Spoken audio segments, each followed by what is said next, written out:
Say the Semantics episode 280. It is November 10th, 2024. My name is Myro. This is the podcast where I ramble on for a bit about some shit. I am recording this on a Sunday afternoon. I actually had a few things that I forgot to talk about on Friday that I kind of wanted to get just some thoughts on relating to Switch stuff. Actually, some relatively big Switch 2 news. I'm surprised that I kind of forgot to talk about it. But yeah, I want to do it here. I was like, I was thinking like, am I patient enough to wait until like tomorrow or like the next couple of days? But it's like, no, I gotta talk about it. I gotta talk about it. I gotta talk about it right now, man. That's just kind of what's on my mind. So yeah, it's been a nice little weekend so far. We got some more basketball coming up in the next few hours. The remaining part of the day, the Warriors and the Thunder game is coming up, which I'm excited about. Hoping it's going to be a nice little bounce back, kind of, even if we don't get the victory, at least it'll be kind of like a nice little bounce back effort from that Cavaliers loss, which is pretty tough. It was at a certain point, it was like a 40-point loss or a 40-point deficit, but we were able to get it back down under 20, so it was a little more respectable. It wasn't as big of a blowout as it was made seem, but it still wasn't great. It still wasn't the best necessarily. But yeah, hopefully this game we do a little better, we match up better, all those kinds of things. And looking forward to some more games later today. There's some interesting matchups that I think will catch my eye, so I'll definitely be paying attention to that. Yesterday, I haven't talked about like movies or anything in a while, so I wanted to kind of highlight one that I had seen yesterday because I thought it was excellent. One of the best movies I had seen this year, I would say. Definitely one of the ones that really stick out to me in memory. I don't go to the movies a ton, but actually I have gone to watch a couple of movies in the last couple of weeks. So yesterday I saw Anora. Last week I saw The Substance, which I could not. It's one of those things, and I knew going into it that there were going to be some kind of body horror elements attached to it, and I thought it was going to maybe lean into some of the more psychological horror elements, which I thought I could handle, but it was pretty much pure body horror, really, and that's something that I struggle with a lot. Like, I just cannot handle that kind of thing. I can't handle the amount of gore and the amount of just the ickiness of it all. It was too much for me. I had to like shield myself from watching like the last like 10 minutes because it just became way too much.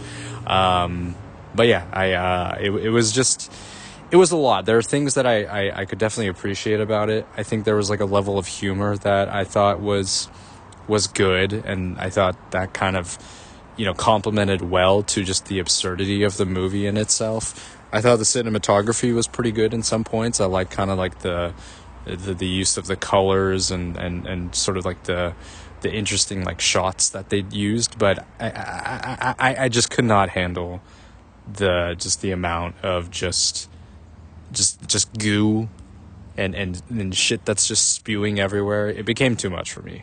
I can't really, if you're someone who can handle that kind of thing, I'm sure you could possibly enjoy this. But for myself, while I did like some aspects of it, as a whole, I never want to watch it again. And this movie kind of just solidified to me that I just cannot handle that kind of thing. I just can't. It's just too much. So this was just kind of like maybe like a bit of a nail in the coffin for me for any type of horror movie that has just like an absurd amount of blood, guts, gore, that kind of thing. I'm gonna have to pass, unfortunately. As good of a movie as it might be perceived to be, it's just not my cup of tea. And yeah, I just kind of have to move on from that. But anyways, yesterday I watched Anora, and I thought it was excellent. Didn't really I didn't really know the direction that this movie was going in.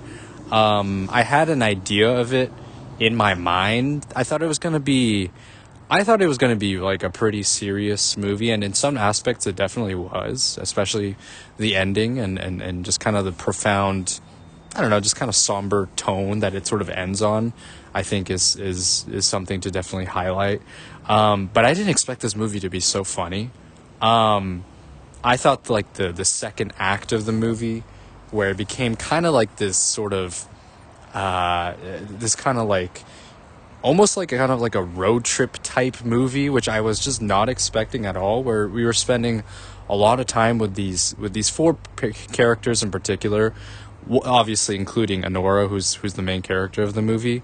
You're kind of like, you're just like stumbling around with these like bumbling buffoons, and she sort of has to get like tagged along with them.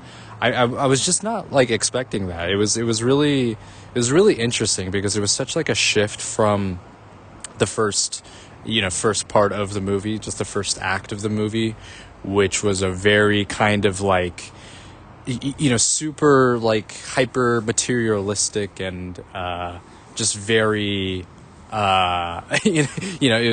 was a lot of sex and a lot of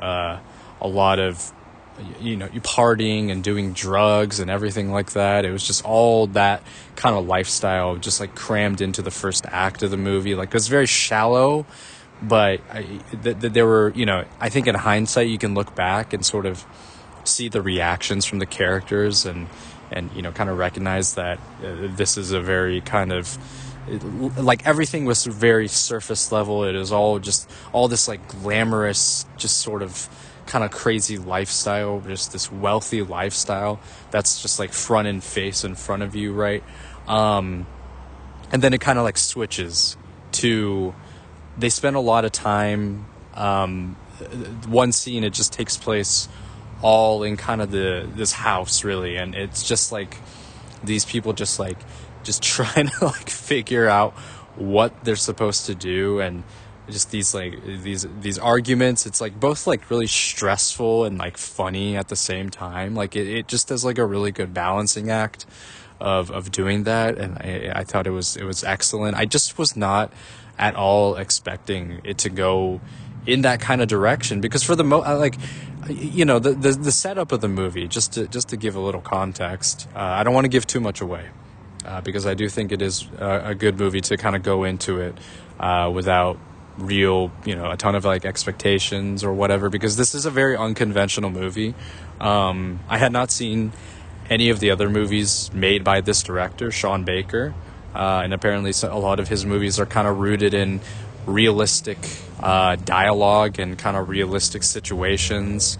I think a lot of the dialogue and a lot of the acting it feels kind of improv, and he just sort of lets his actors kind of take control, it feels like, of the scene, but they do just like a really great job of selling it.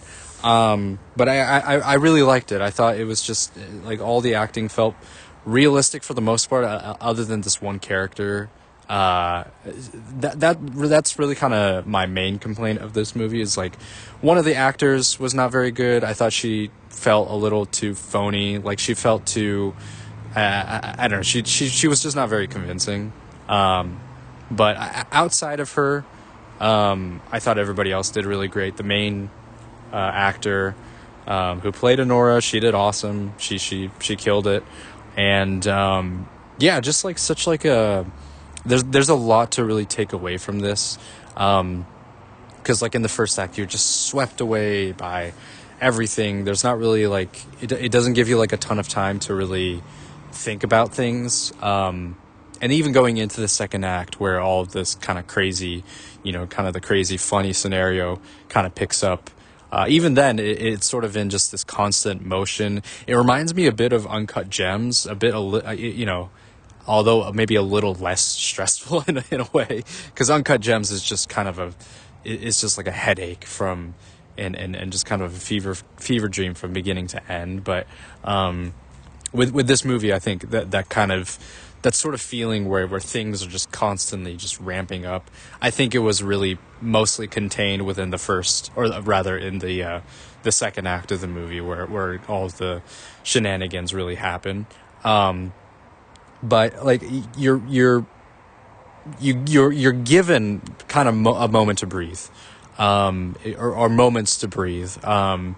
There's moments where they're like just like sitting at a diner and they're just eating.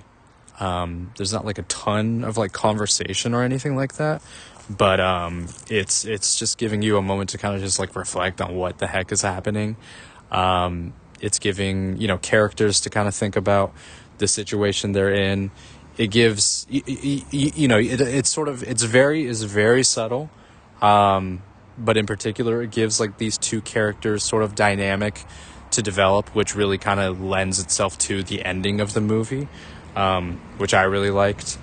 And it just really feels like you're living in this kind of world. New York, the movie like primarily takes place in New York. And I mean, there's been a million depictions of New York. Like you've kind of, if you've seen any movie, like you've pretty much seen like every type of interpretation that's been given to New York. But this was actually really unique in my perspective, and maybe this is just because I haven't seen a ton of movies where it kind of takes place in these specific neighborhoods, but it really kind of highlighted sort of like Eastern European like communities and neighborhoods, like in particular like the Russian, the people from kind of the Russian diaspora or Armenian immigrants. Like there's like they had like a nice Russian, and I think Armenian was also spoken in this movie outside of English. And you got to kind of see the people that sort of inhabited these spaces and inhabited these communities and these neighborhoods, and you got kind of like a sense. It was really interesting because like you had like these clubs where they did speak Russian and people were just talking to each other in their kind of native language. It felt like you were sort of embedded in this culture. Like people eating it with each other, people dancing, people kind of just like doing their thing. Very interesting. I thought that was really cool to see. It was very refreshing. I think with like New York, I think a common sort of telling or a common lens that you do see it is from like maybe like the Italian American community.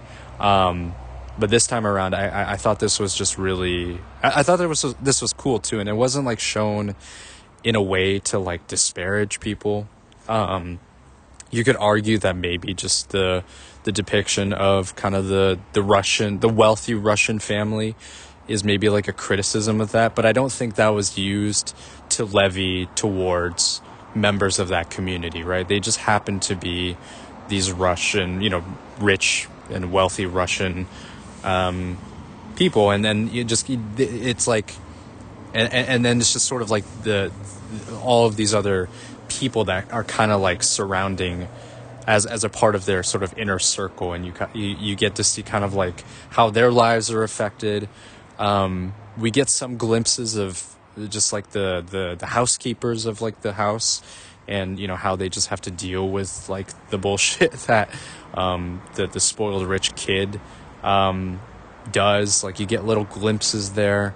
You get the characters that you do focus the most time on, especially in the second act, are with Toros and the other guy, I forgot his name. Just like the two Armenian guys, and how they essentially kind of have to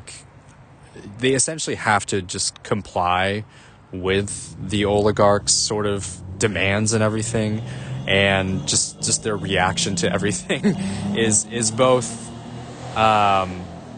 funny but also a little sad as well, because they joke about how their life could be ruined if they essentially kind of let this get out of hand, and it did get out of hand in some ways. So I think part of you is a little worried for their kind of safety and well-being, but it's just kind of like this like funny dynamic because their reaction, they're just like dealing with just this crazy situation, and the actors just do. Garthnick, I think is the other guy's name. They just do a really good job of selling just the disparity or desperation, rather, of dealing with like a stressful situation. You know what I mean? It seems like that this just was like a little out of their element, right? Like it was just not something they were comfortable with. And I thought that was really funny. I thought that was just really well done. So just like not on top, it's like kind of like everything revolves around this Russian family, and also revolves around Anora herself, right? I think really the main theme of this movie is just the way in which she deals with, because she's both kind of like she's like a stripper, but she also does, works as kind of like an escort, and that's how she kind of gets involved with this with the son of like a rich, Russian oligarch. I think really the main sort of messaging you kind of take away from this movie is just the way in which she sort of deals with intimacy, how she deals with kind of her agency and whatnot, what she deems as sort of like an appropriate kind of relationship and romance and all of these things and trusting people. I think you get just a lot of that, wrapped up with her, how she kind of gives herself up in a lot of ways to pursue this kind of idealized vision of what her life could be, kind of a rags to riches type of story, and seeing kind of how that sort of maybe falls short in the end, and how there's a lot of kind of unlearning that she has to do in order for her to be like comfortable with someone, like truly actually, true, like you could argue like true love or like a true sense of connection with someone is not tied to, it's not it's not tied to her giving herself up, but finding some kind of compatibility with someone, right? Like in her job, in her industry, she always has to like, give up her body essentially in order to like satisfy her customers, to earn a living and all of these things. And in some ways she ties that to her own personal life as well, and her inability to find like an appropriate type of relationship. And I think that's really, I don't know, it's really profound.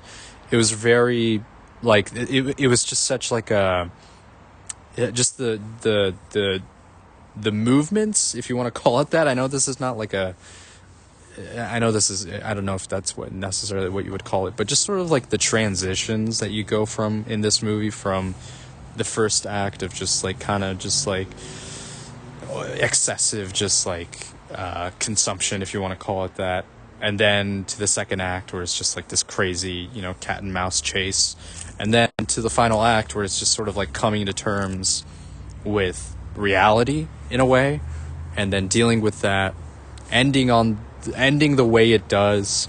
It's just kind of cold and sad and somber, but maybe a little hopeful as well. Like it's such a interesting mix of all of these feelings that you get once you get to the ending. And I love this movie. I thought it was awesome. I thought it was great. I think that there's just a lot to really take away from. Just the flavors. I don't know what to call it. Like just the shifts in tone.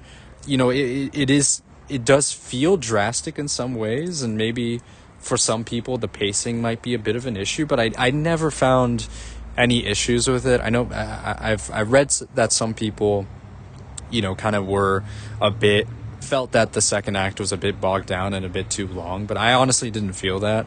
That was like my favorite part of the movie. I just enjoyed being, with those characters. I just felt like it was just very entertaining. And I think just the whole of it felt like it really tied everything together. I guess I think maybe one other criticism. Honestly, I think in my perspective, I think the first act may have dragged a little too long. I think there's probably a few scenes where it's probably not super necessary because it's kind of like repeating kind of the same, idea over and over again, right? Of them like partying and doing drugs and having sex. Like it's sort of like repeating itself maybe like one too many times to a point where you like understood what was happening. So I think maybe parts of that could have been maybe cut down a little bit, but really outside of that, I have few complaints. And I thought I really just enjoy this. I recommend it to anyone. If you are sensitive to like, I don't know, there is a lot of like nudity and stuff like that. So if you are sensitive to this, maybe like just read up on it before you check it out. But outside of that, I thought this was excellent, and I highly recommend it. Anyways, let's talk about the Switch 2 news, which I kind of failed to talk about last on Friday. Which I was kind of, I just completely forgot about it. But so it has been confirmed that there's going to be backwards compatibility for the Switch, which is awesome. I think that's really the biggest thing, right? That was like on the top of my list in terms of needs and wants for the Switch successor. And I was happy to hear that. I wasn't surprised by any means, but I just thought it was just a nice confirmation to have. And I think that will absolutely convince people who do own a Switch already to upgrade to the new system whenever that gets officially announced. I just think that was really the biggest thing. Of course, the graphical capabilities and all those things, the general performance is probably going to be the next sort of aspect of it that we'll need to see in order to like really kind of solidify that this will be kind of like the next big step forward for Nintendo, right? I just think it's great to know that you can play all of your software that you already own. They also mentioned NSO is going to be transferable, which is awesome. So you don't need to like repurchase those games again or repurchase the system again if you don't want to. So easy, like a very easy kind of transition from the original Switch to the Switch 2 is kind of what's in mind, and I think it's really good. I that's just really the main thing that I was hoping for, honestly. In terms of just like the software itself and how that's going to look on Switch 2, I'm interested in seeing if it's like one of those instances where if you already own if you own a particular Switch game, say like Breath of the Wild, because that's a game that was apparently showcased at one of the conventions earlier this year or last year, and that was being used and played on the Switch successor. I'm curious to see like how much better it looks on Switch 2, right? Like how significant of an upgrade it's gonna be. And if it is a case where if you are able to play Switch games on Switch 2, what is it going to be for, Switch 2 exclusives, right? If it's already backwards compatible, for something like Metroid Prime 4, is it going to be one of those instances where they like dual release it for both the original Switch and Switch 2? If it's already backwards compatible, does it really make sense to do something like that? Because it's sort of, I think a lot of people are assuming that the Prime 4 is going to be like a launch title for Switch 2, which makes a lot of sense. But it's like, what is going to be the difference between the Switch 1 release and the Switch 2 release? If it is the case where if you already own the original Switch cartridge, and if you're already going to get like some kind of performance upgrade by using that cartridge in the Switch 2 console, like, is it like, does it make sense to even buy the Switch 2 version of the game instead of buying the original Switch version? That's something that I need to think about. Or is it going to be the case where you need to have the Switch 2 version of a game in order for it to perform as well as it can on the successor? I think that's probably what's on my mind, because I think it would be awesome to see a performance upgrade from like something like, of course, Xenoblade. I think it would be great to see to see that perform super well, and just like beautiful. That would be like one of those games. But I'm not sure yet. Like, is the performance going to be based on the cartridge or the system? Is really my question. Or is it a case of both? I'm not someone who really is like, I don't understand a ton about, console, production and just like the makings of a console.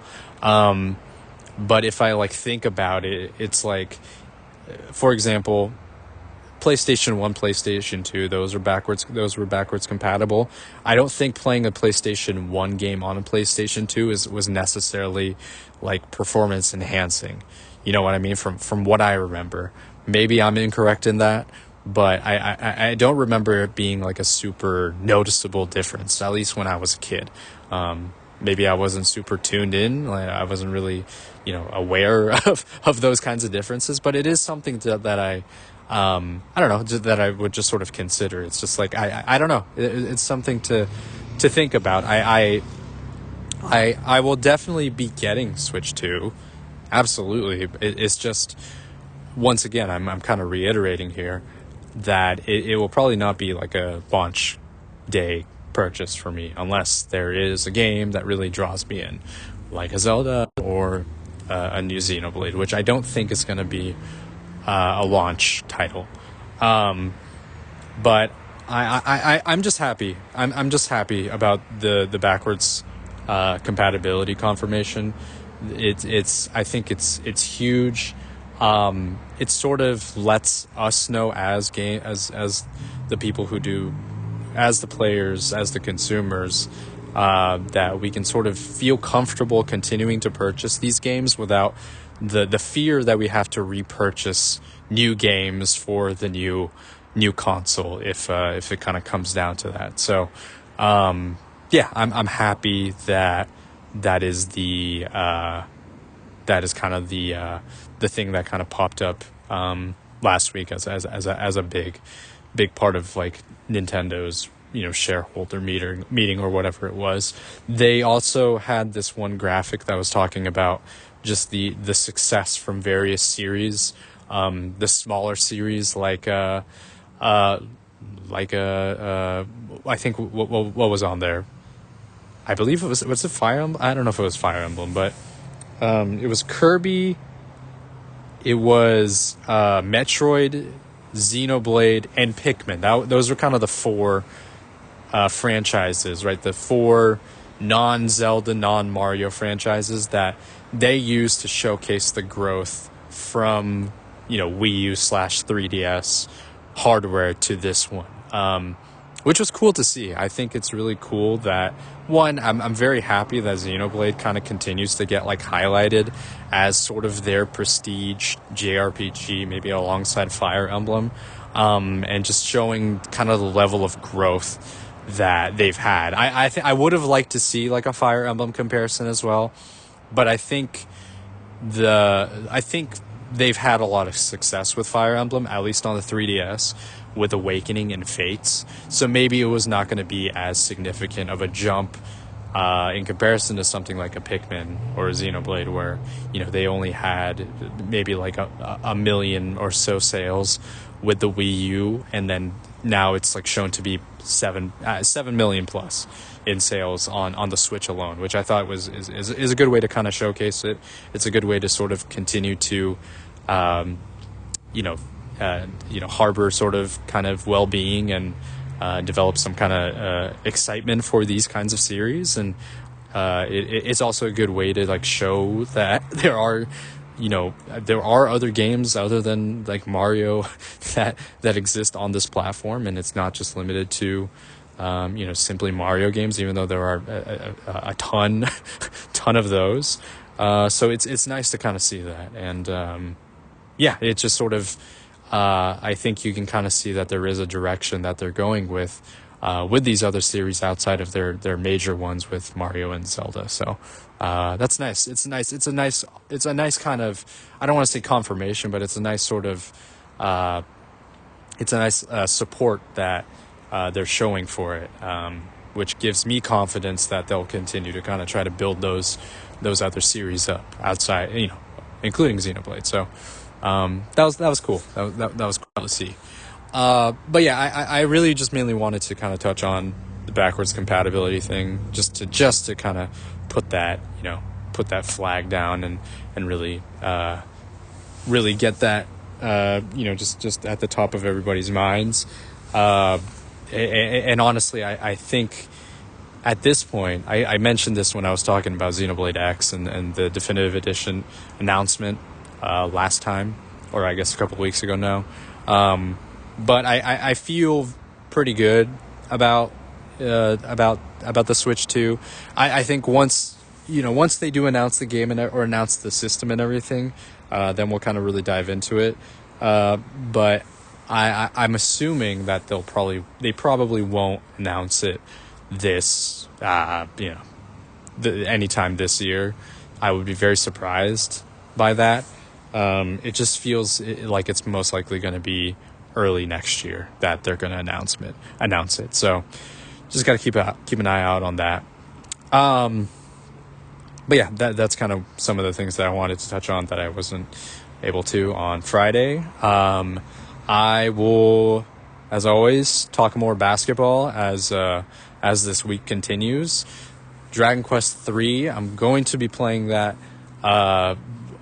later this week, and I'll kind of give my first impressions and thoughts on that. Again, really excited to get into it. I've pretty much like 100%ed Echoes of Wisdom. I think I've done almost everything that I've been able to do. Collected all the heart pieces, collected all the stamps, just completely filled out the map. So I feel pretty accomplished with that, and there are some other smaller things that I could do, but I think I feel pretty satisfied with everything. And I'm happily moving on to Dragon Quest III, and really looking forward to that. So obviously I'll be talking about that later this week once I kind of get into the first few hours of it. So anyways, I'll leave off on that, and then I'll pick back up later this week. All right, recording this on Saturday. It is November 16th. Recording this on a nice little morning we have. Morning kind of leading up into noon. It's nice out.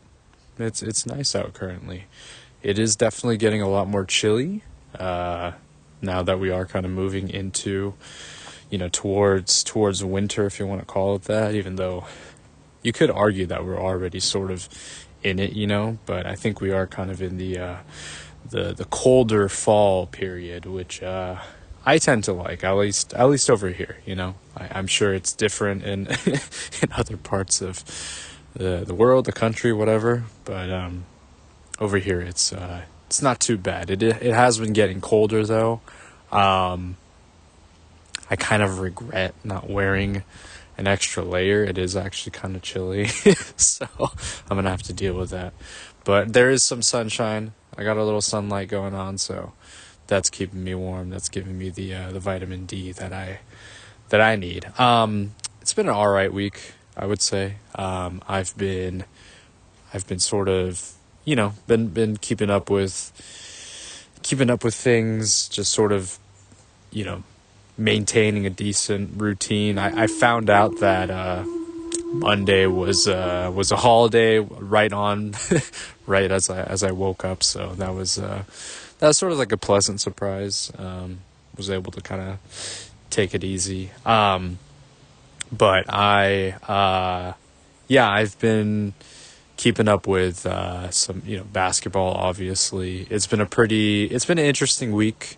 The Warriors have been doing super well, which I've been really happy about. Really, the only thing, really the only game that really sticks out as a bit of a sore thumb is the Cavs game. But that was kind of that was a little. It was about a week ago, so we sort of moved past that. Yesterday they played against the Grizzlies without John Morant. It turned out to be a pretty decent win, like about a 10-point win. And I felt pretty confident about that. It's unfortunate that Melton kind of had gone out with another injury in the prior game, or rather he played through that game against the Mavericks, and he was able to push through, but he wasn't able to play in this one. It looks like he might be out a few weeks, which sucks. But the great thing, and maybe this will sort of go against my argument in regards to the rotation having to be potentially shortened, but it's worked out because we have so many players that are available to come off and are ready to kind of slot into that role. Ton of wing players, I already talked about that in length last time, but that kind of came into that really sort of helped out, and I think it will help out while he is out, and I think that's it's a very nice luxury to have, that type of depth. A lot of teams, I think you can kind of look at some of the teams that are far more top heavy that struggle to be able to back up their top tier talent. You could look at the Knicks, you could look at the Sixers. I think you could probably argue, and you could probably look at another team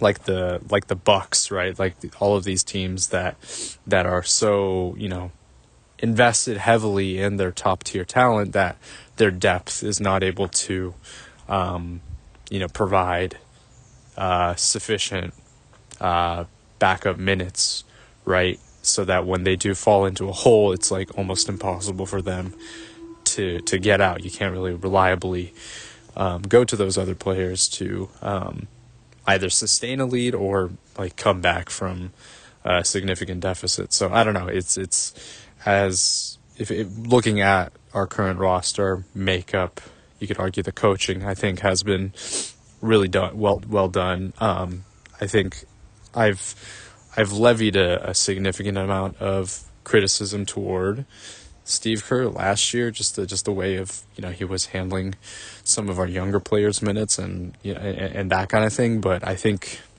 he's done a really good job, despite somehow running a 12-man rotation. Like we've managed to make that work, and it's really kind of been to our favor. So I've been really happy to see that. It's really nice that it looks like we do have a pretty significant and strong enough squad where you could argue that you could put us towards like some level of contention, playoff contention, or competition. And I'm really looking forward to seeing how well that sort of holds up as the season moves forward. But early season results, I'm really liking what I'm seeing, and I'm happy about it so far, and I'm happy to be proven wrong about what I've said, leading into this season, because I felt that we made moves, but I just didn't know if it was going to be enough for us to get to that level that we were back in 2022. And so far, it's looking like we're maybe able to kind of replicate that. Obviously, without obviously without like Klay or Jordan Poole or anything like that. But it's something where we might be able to to get to a similar type of level with our play. So it's really nice, and it's just been so fun to watch this team in particular. I feel last year we did have moments where there were kind of that, that sort of movement action, whatever you want to call it, that motion offense. But it was just kind of missing cohesion.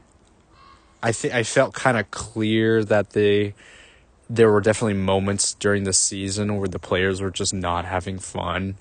And it just kind of was, I don't know, there were just moments where I could see this sort of not going anywhere, and it didn't, right? We didn't make the playoffs.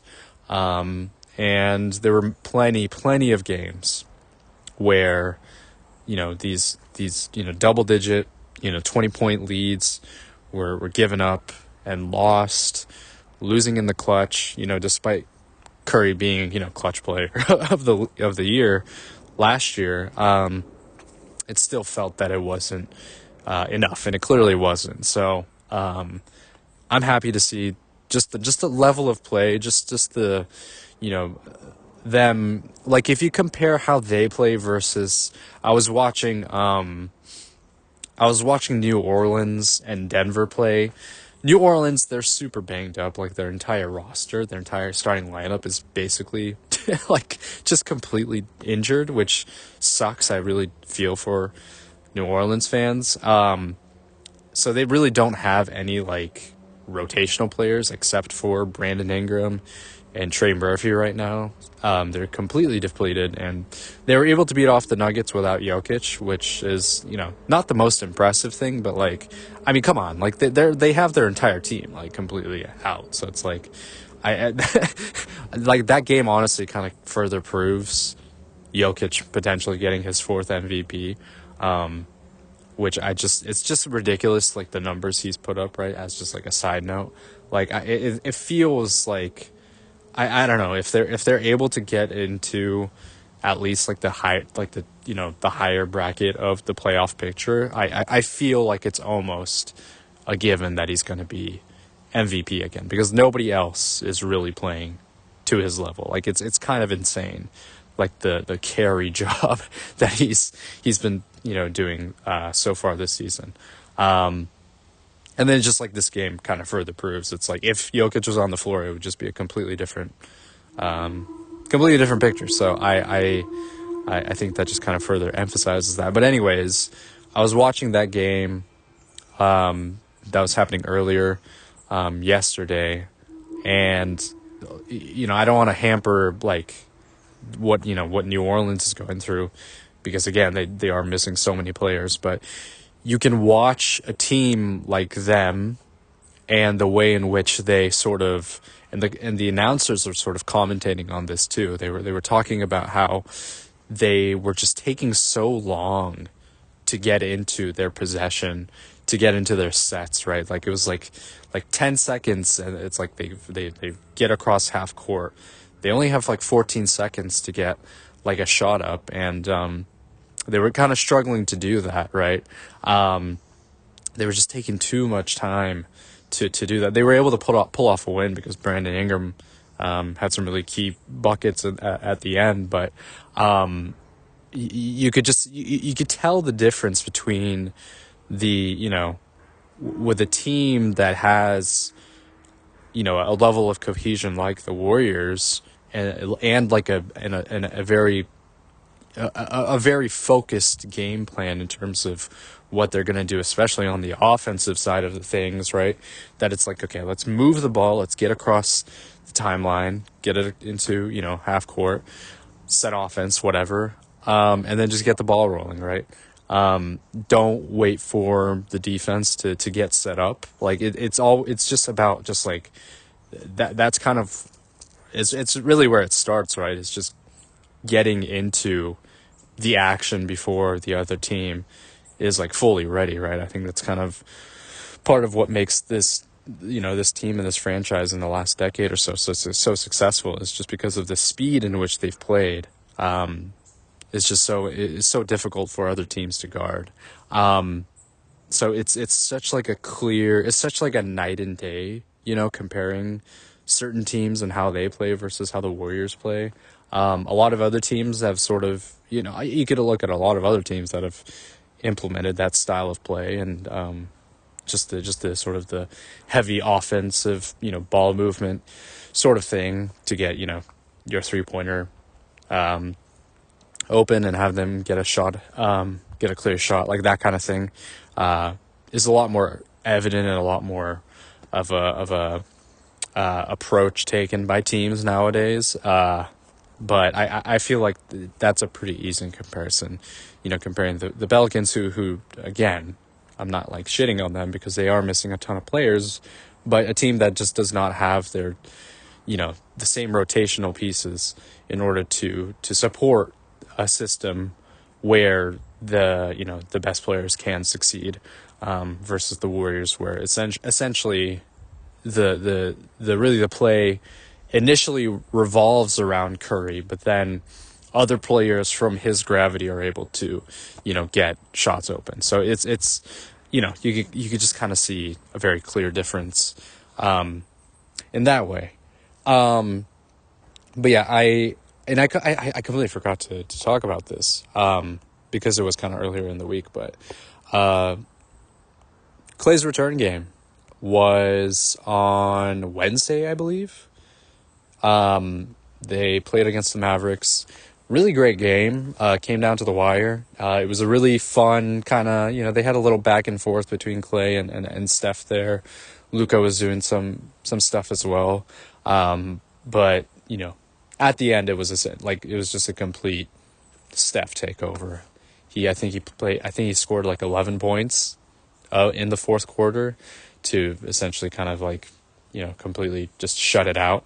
And it was incredible. Like, it was just like, obviously you can kind of look at the emotions of the game with Klay returning and just what he has done for the franchise and what the team and what the fans have done to kind of commemorate his return, which I thought was really well done.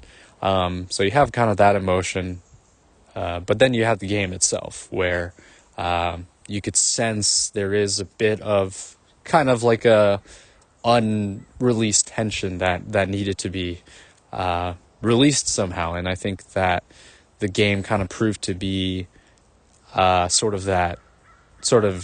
the result of just all of the things that were kind of piled on, right? Like whether I really don't, I think with Klay, I'm just happy with what he's been able to do for us.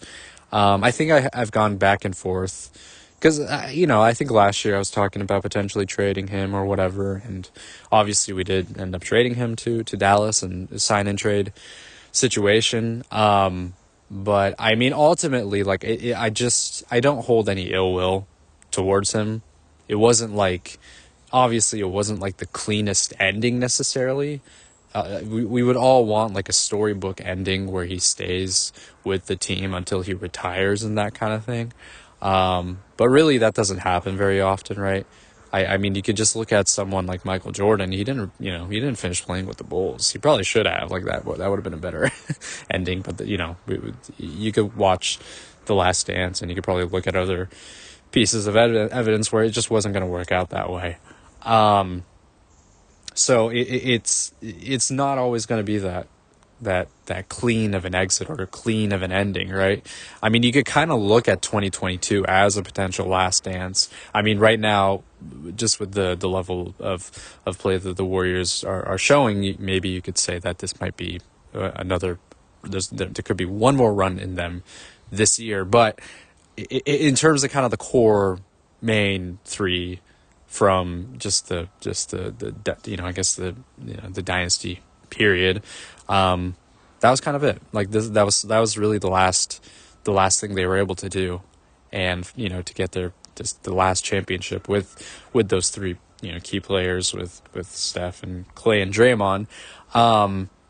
So I don't know. I don't hold any ill will towards Klay. I mean, he's done so much for this team and for this franchise. Like, it's like, what am I, like, how mad am I supposed to really be? You know what I mean? So if him going to Dallas allows him to be happier, and whatever, however much he's able to get more from Dallas versus the Warriors, like, it's fine. Like, it is what it is. Like, people are going to go through different phases in their life, and he clearly was ready to leave. And he's been playing well. So I'm very happy about that. And I'm more happy that we won that game. But I am happy that he's doing well, and he seems to be fitting in with that team, even though I'm sort of rooting against them because of Western Conference and standings and all that stuff. But it was a great game. It was just such like a showcase by Steph. Like, it was just kind of like a perfect, like, I don't know. There's always these like moments, these games where Steph just has. It's just he is. I forgot who put it, but someone said that he is kind of the showman of the NBA, and that there's not going to be anybody like him, really. I just and I think this is kind of where the NBA is going to struggle a bit, and I think it's going to be a bit of a struggle in the next few years or so to try to find kind of the next, I don't know, whoever the next like superstar is going to sort of replace, the current legacy players of a Steph or LeBron or KD, because right now we just don't really have that. I think you could probably look at like Wembanyama as sort of the next superstar in the making to kind of be a part of like the next generation of superstar. But I just don't really, I don't know. I don't know who else is going to kind of follow along with that. Maybe Anthony Edwards, potentially, right? At least in terms of just like the level of play and the excitement that he brings to the table. But it's just different. I don't know. We just have to kind of, we'll have to see. We'll have to keep an eye out and see if anybody else is going to like step up and prove to be one of those exciting new stars, right? But it is just kind of fascinating to see how much of the past decade of play has been linked to Steph, LeBron, whatever, right? Because it's just not going to be the same when they leave. It's like you just the name recognition is going to be difficult to avoid. It's going to be difficult to kind of move away from. And I feel like the NBA, even right now, they're having a hard time trying to like figure out which, who's going to kind of step up to the plate and be like kind of the next star, right? Like, honestly, I don't really care about that too much. I mean, I'm obviously very happy with Steph and just the fact that he's able to continue to play the way he's been able to. But I just like I'm happy with any level of exciting basketball. They don't have to become like a household name, but I understand in terms of marketability and all that stuff that might affect how the NBA is received. Received from fan bases and trying to like cater to like a more potential growing audience. I can see the difficulty in that. But yeah, I just wanted to comment on the Warriors Mavs game. I thought that was really, really fun and exciting. And I mean, it is also part of like the NBA Cup stuff too. We'll see. What the how that's gonna fare this year. Oh my God, I'm just gonna complain a bit about the NBA Cup courts. Disgusting. Like, disgusting. Some of the worst fucking designs, I mean, ever. I like, if I have to just like kind of like shield my eyes before my eyes can adjust to the color of the court, it's a bad job. I mean, I just like I thought some of last year's courts were pretty rough too, but this year you had the Knicks court yesterday in particular. There were just like a couple of courts that really just were the absolute worst.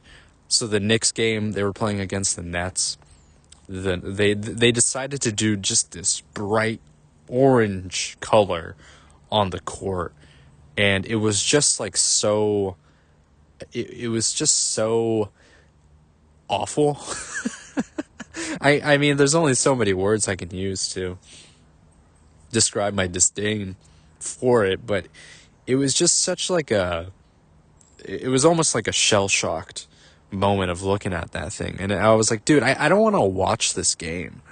Like, it made me want to look away from, and it turned out to be a pretty exciting last minute of the game, but I just like, I couldn't watch most of it just because of how how just like awful the court was. And I was like, dude, I can't watch this shit. Like, I don't even know, like, how does it look in person? Does it look worse in person? I'm trying to imagine what it looks like from looking from above, but I can't imagine it'll be that much better. But just an awful design choice. I like it. Sure, is it like an eye-catching thing to where people are gonna click and be like, what is happening? Like, what is happening with this shit? Maybe, but like like for me, it catches my eye, but not because of just I don't know, whoa, look at that thing. It's like, whoa, what the hell? What are they doing? And it doesn't make me want to watch because it's hard to look at. The other one, which I thought was awful, probably even worse, just because of the colors, just the color palette. It was the Hawks and the Wizards. The Hawks did this piss yellow court color. It was disgusting. I was reading some of the comments, the Reddit comments. There's a hilarious. One of them was like, the court is highly dehydrated, which made me laugh a lot. But it really was just it was piss poor. It was disgusting. I didn't want to look at that thing, I was just like, I was turning, with the League Pass and whatnot, I kind of, I sort of surf, the games that are going on, and I sort of briefly forgot that the Hawks game and the Hawks court looked like that. So when I tuned back into that game, it was just like, oh man, I forgot how bad that was, and I had to exit it out. I was like, dude, I'm not watching this, man. Like, it's bad. I don't know what, like, can someone, and I'm sure someone has already done this, but other people need to send some grievances, or just like, I don't know, send the NBA a letter and be like, listen, I get it. I understand that you're trying to sort of drum up more enthusiasm for these games in November, when it's sort of like a bit of a lull period, as you say, the dog days of the NBA, even though I kind of argue that the dog days of the NBA are sort of like in January, February, right? Like that's kind of like the period when there's sort of like a dip, I feel, because we're like almost halfway through the season. Players are tired. They're like going, they need a break, going into the All-Star weekend, like that's kind of when I feel there's like less excitement. But this is like close enough to opening week or whatever that I feel that there still is some excitement, but I get it, whatever. There's gotta be a better way than doing what they're doing. Just like, can they run through like peer review or something like that? Have they asked anybody? Have they asked fans or anything like that? It's like, hey, does this look good? No. Like, I feel like the majority of the people who look at some of these courts will agree that it looks like shit. Like, it doesn't look good at all, and it just makes for an awful viewing experience, regardless of how well the game is. It's just like, I don't want to look at this while they play on it. It's not a good combination. And it's probably distracting for the players too.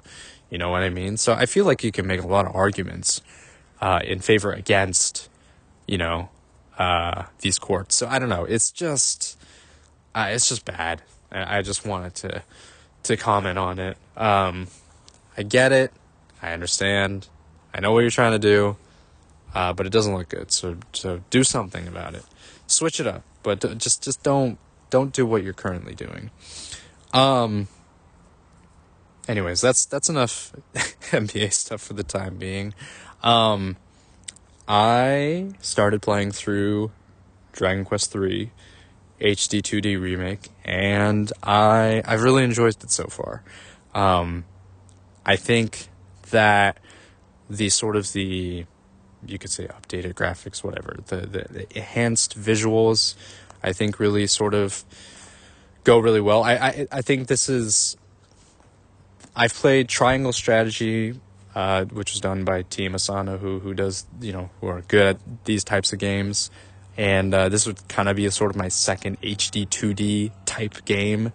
And I really like it so far. I like the visuals. I think there are some moments where it's really pretty. And the game is just fun. I know that I'm not really going into this game expecting like a crazy story. First of all, this is one of the earliest, JRPGs. It's like the classic JRPG, right? So pretty standard story and everything like that. But I've just had a lot of fun with it so far. I've liked kind of like experimenting with sort of the attributes and the statuses of the characters and sort of building them up and that kind of thing. It just feels very fluid, and it's actually pretty fun to grind as well. Definitely some quality of life stuff that's been updated from the original Super Famicom edition of the game. But I've just had a lot of fun with it so far. I don't have anything like super detailed or whatever to talk about. But I just wanted to note that it's been really nice. The music's been nice as well. Some of it sounds a little familiar from Dragon Quest XI, which I don't think is a coincidence. But so far, just a really great experience, and I'm excited to just kind of continue playing through it. Honestly, I would say it's probably kind of the perfect sort of game for this period, where it's like, if I'm looking for something a little more lighthearted and I'm not necessarily wanting to delve into a super heavy story, this is kind of perfect for that. I mean, this goes sort of well as a sort of follow-up with Echoes of Wisdom. It's just sort of this little, just a very healthy kind of dose of game, really. Just the you're not, it's nothing serious. Like it's a game, and you're gonna have a good time with it. So really nice stuff. Just kind of like a good comfort game, if you want to call it that. I have also been playing, I do have my games that I play sort of frequently with things like Slay the Spire or Risk of Rain.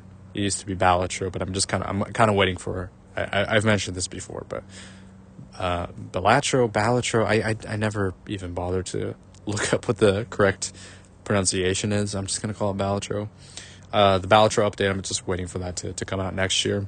But amongst those games, I finally completed a run in Risk of Rain 2 after, like, I don't know, over a year plus of playing that game.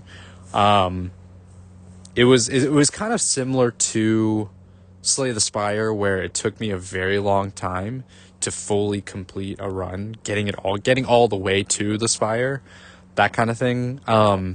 Took me a very long time, but I finally completed a run with one of the characters in Risk of Rain, and it was satisfying. I felt very, and I think there are definitely moments with roguelike games where you kind of do feel a little defeated at times, especially when you have a very good run setup, right? You have the right items, the right equipment.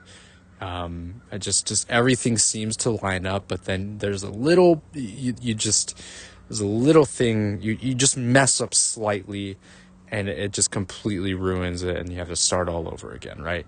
I mean, that's kind of the whole point of roguelites and roguelikes. It's just like, gotta try again, right? That's the essence of these types of games. But I put this game down for quite a while, just because I think I sort of was like, okay, I feel like I maybe hit a bit of a wall. And I kind of came back to it somewhat recently, maybe in the past few months or so, and I've sort of delved back into it. I felt like I kind of got really good with one of the characters. And it felt good. And I looked, after completing that run, I looked at sort of the completion percentage, which, how you look at completion in a rogue game really depends on your whatever preference. If you just want to complete a run, you could honestly consider that you beat the game, right? Other games, it might be a little different, but I mean, some instances you might just not ever beat a rogue like game. Like you just, it's just sort of like a never ending game where you can just continually do runs as much as you want. But if you look at the game's completion percentages, I've put in a good amount of hours into it, and I only have about like 35% of the game and all of the, achievements and the skills and whatnot unlocked. So that means I have still a lot that I can do with that game, which is pretty fun, which is pretty nice to know. I mean, I've barely experimented with any of the other characters. I really just stuck with the first one, which is Commando, and I just really learned how to get used to it. But yeah, I think this sort of gives me a bit more incentive to really try out some of the other characters and, see if any of those other ones kind of work well for me. It'll be a little difficult because of how much time I've put in with Commando, but it might be fun to just try to experiment with the other ones and see if any of them kind of stick out to me. But it felt very satisfying. I was just like, oh my god, finally I beat this game. Like, I beat a run, and I can sort of move on. Really, is kind of that feeling. Move on to other characters or whatever. At least just kind of feel a sense of satisfaction of finally kind of getting to the end. So I just wanted to note that as well. I am, as I said before, I'm looking forward to just continuing to play through Dragon Quest III. That's probably going to take up, the majority of my time, leading into the end of the year. Obviously, I do have games on my list that I do want to try to pick up if I can. But I think I feel pretty happy being able to just kind of commit most of my time to Dragon Quest, and maybe going into next year seeing what other games are gonna kind of pop up on my I guess radar. Obviously, Xenoblade X is a big one for next year, so that's gonna be a must get for me. But there are other games as well, as I've previously mentioned. I do want to do.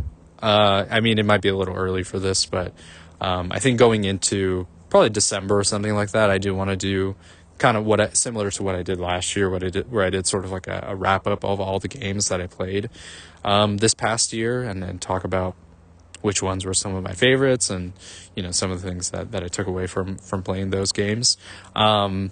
because I think that might be fun, because I've played a decent amount of games this year. I don't know if I played as much as I did last year, but I think I've compiled a good amount, a good list, a good amount of list of games that I have played, and I think it would be worth just kind of looking back in sort of a review sort of thing, a year in review for gaming, and just do that. So that's something to kind of look forward to going into next month. So I have that slotted up.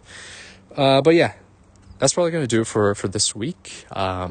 Really just wanted to kind of catch up on basketball and some of the things that popped up on my radar, talk about Dragon Quest, all that. But yeah, that's going to do it for this week's episode. Thanks for listening, as always. This has been Save the Semantics, signing off.